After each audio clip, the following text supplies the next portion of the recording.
Oh, Jumpman, you finally made... Wait, what is that? Is that a purse? Oh my god. Whew. What are you gonna do? You gonna put lipstick on me? Monkey.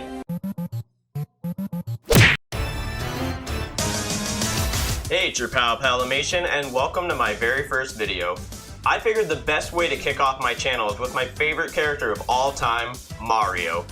Mario's been there for as long as I can remember, and you could say he jump-started my love for video games and drawing. I owe a lot of who I am to Mario, and I pay him back with large chunks of my bank account.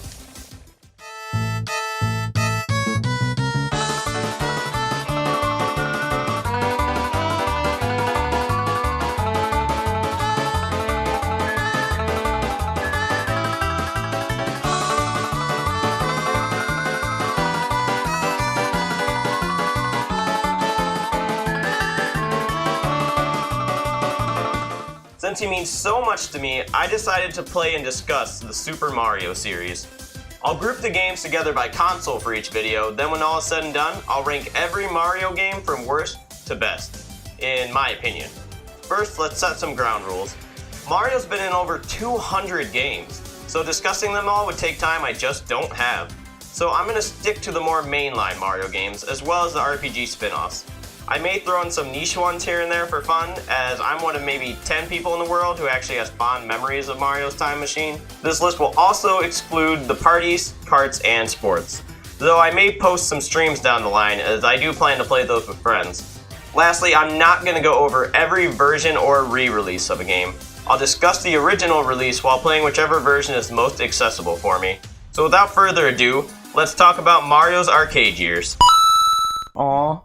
Alright, you can come. Come give me a kiss. Come on. No, I play hard to get. You can't get me that easily. Oh, I'm gonna get up there. I'm gonna get you. I'm gonna get you. Reunited. No! No, Barrel! I was so close to you. We're almost lovers. Almost.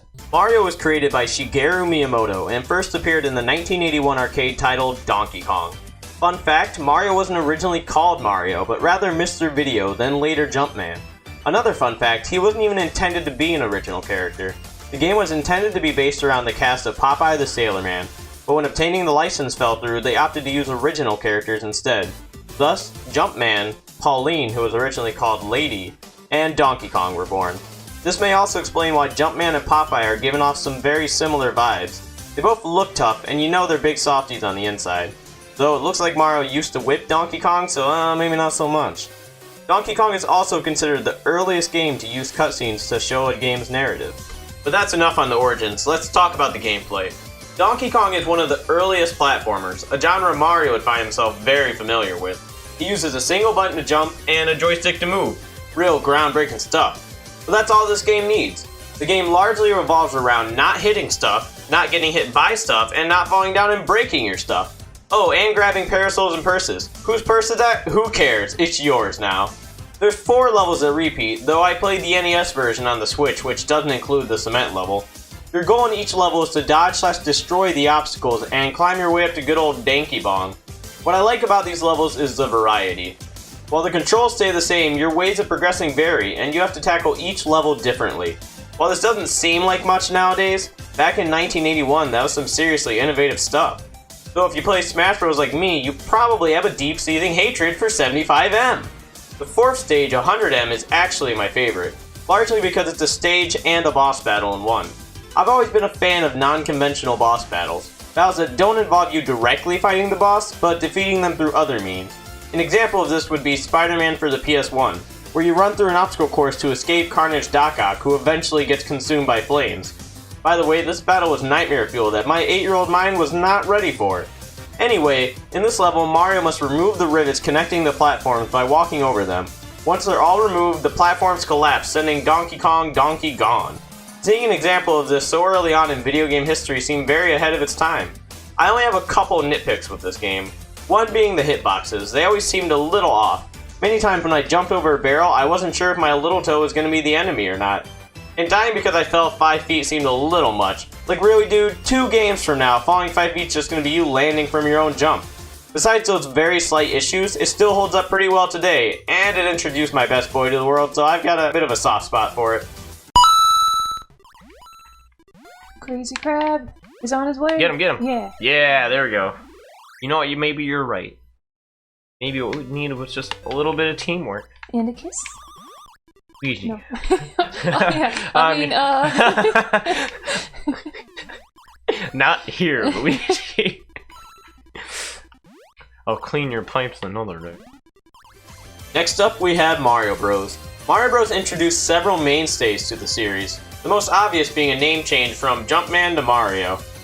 Oh, and that he has a brother, I guess. Mario was believed to be named after Mario Segali, the landlord for Nintendo of America's office, who barged in on a meeting demanding rent.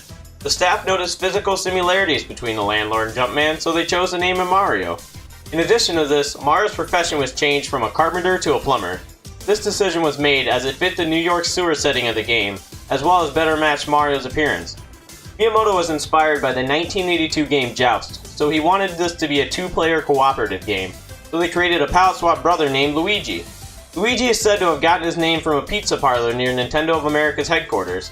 Miyamoto noted that Ruigi, which is the Japanese pronunciation of Luigi, meant similar, making this the perfect name for Mario's twin brother.